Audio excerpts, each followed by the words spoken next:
This is a look at damage and current conditions from Saturday evening's floods in Ohio County. 4 people are confirmed dead and 4 people are still missing.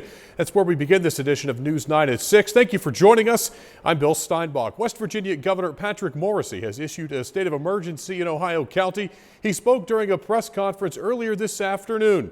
News 9's Claire O'Neill joins us live now with more on what the governor had to say. Claire, good evening.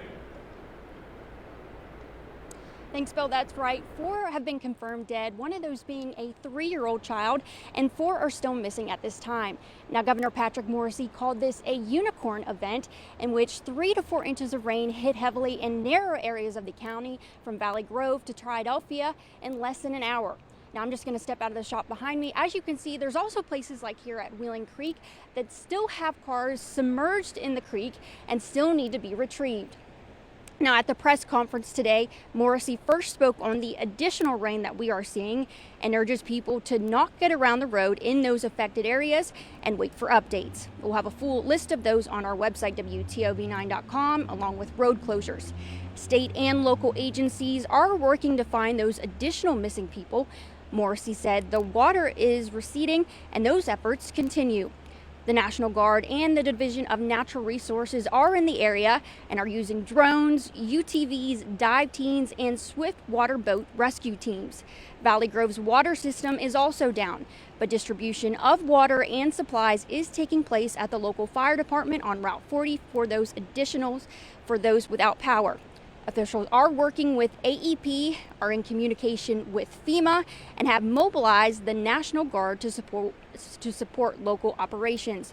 Morrisey says the main focus is life-saving support, and all resources are being used to do so. This is a very difficult time for Ohio County and for West Virginia. My number one priority, and that of everyone on our team and those in the local community, it's to identify the missing individuals. We want anything we could do to save lives, but to identify those people. We're hopeful that some might be located safely. We know this morning we found someone who was originally missing, and that was certainly positive.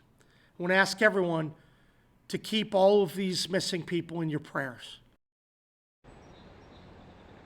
Now, Governor Patrick Morrisey says if you have any flooding damage yourself or have any information on these missing people, to contact them and fill out a survey. And that survey is emdwv.gov. And we will, of course, include that on our website, WTOB9.com.